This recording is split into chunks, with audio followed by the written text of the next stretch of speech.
Hi guys, I'm going to take my mask off just for this video, but I've discovered a very nice way of actually applying the tapes, particularly on the edges. So what I do is I actually crease the tape all the way along the full length of the tape, and then without even putting a pencil mark on the edge of that particular part that I'm covering, I use that just to line up the center of the edge.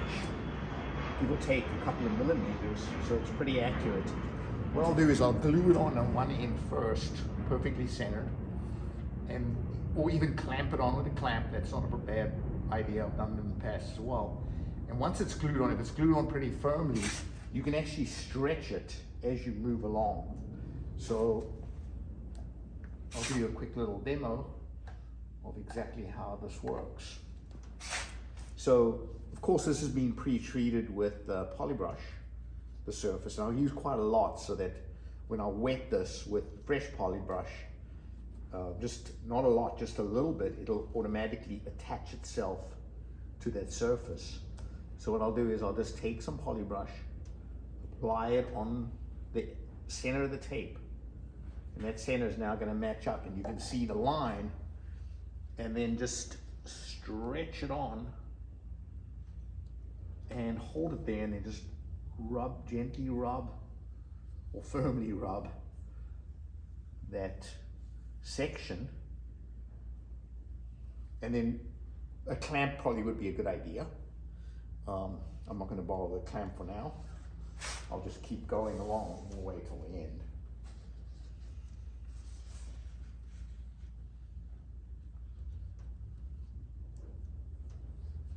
I've got this pretty much centered,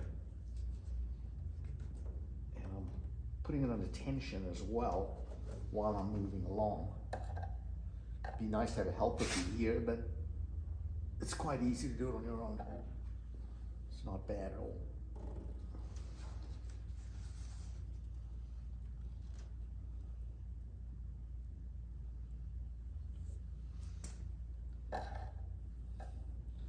Not too much Polybrush.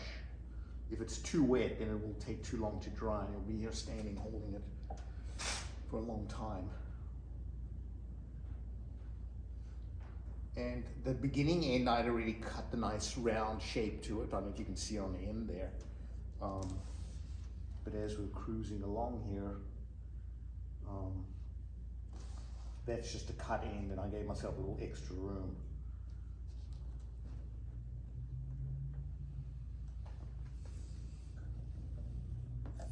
Notice my little Polybrush bucket, which is kind of nice.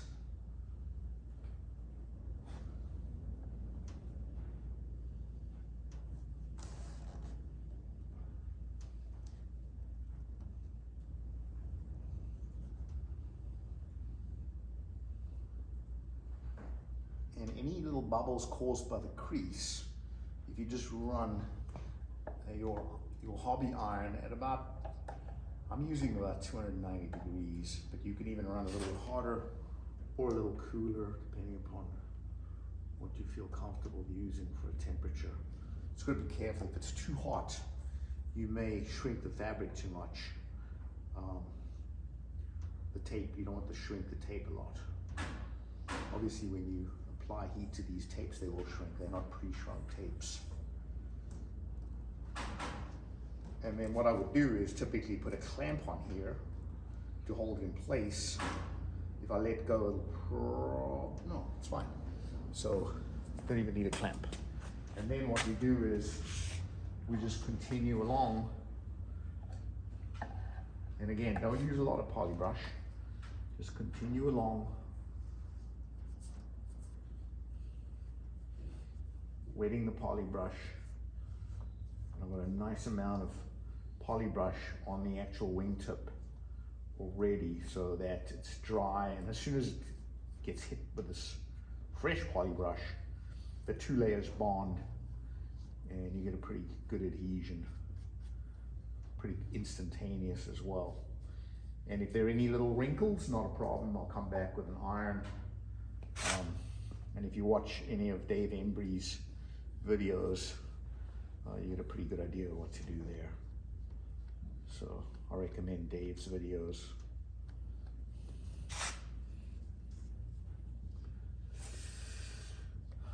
So that's it, and the number of wrinkles are not bad at all, especially if you stretched a little bit. And I'm not going to do the other side until I flip the wing over, because I don't want to get underneath there and work upside down. It's not very comfortable. Been there, done that during the riveting process.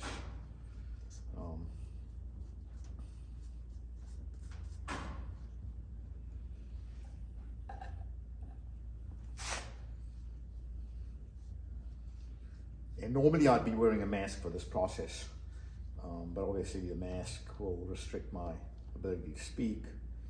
And now that I've been poisoned by MEK, I'll probably have a restriction in my mental capability. So I'm sacrificing for whoever's watching this video. Remember me when you hit subscribe.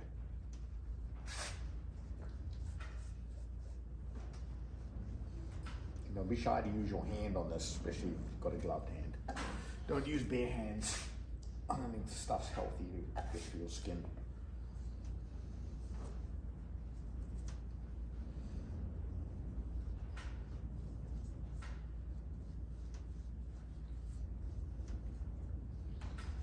And when it thins out at the tail end of the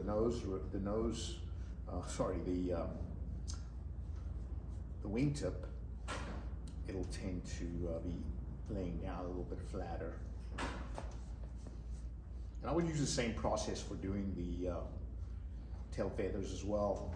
When I did them, I did it a slightly different way, but this works really, really well, gluing that edge on first.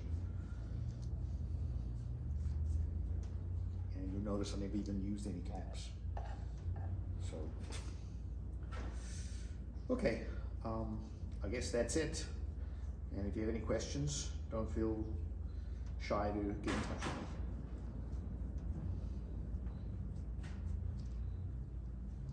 me. Thank you for watching.